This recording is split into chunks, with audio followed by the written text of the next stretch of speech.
5 centavos, 1963. Ito yung bibigyan natin ng value update sa ngayon. Now, itong baryang ito ay demonetized na po ito. So, wala na po ito sa circulation sa ngayon. Now, yung features nito is standard circulation coin from 1958 to 1966. 5 centavos. Composition nito is brass and copper and zinc with bigat niya is 4.8 grams. May diameter naman siya is 21 mm and 1.7 mm yung kaniyang thickness. Round yung shape sa baryang ito. Now, ito yung kaniyang reverse. Man seated with hammer and anvil facing right with the volcano at the right. While ito naman yung kaniyang verse sa baryang ito. Now, diretso na tayo sa kaniyang update. So, base sa source natin. So, ito yung source natin sa ngayon. Si in.numista.com 1963. So, dito sa good, may 3.7 peso.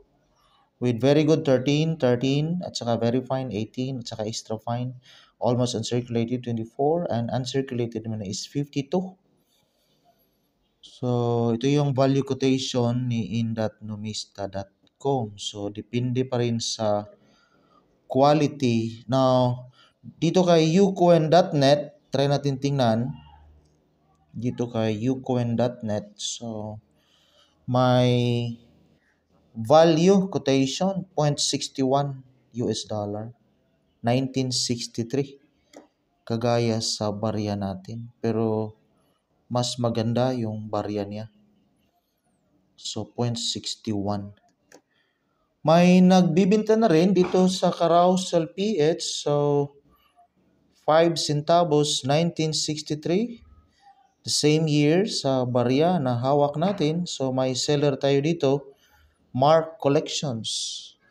24 hours ago. So, yung selling price na is 50 pesos.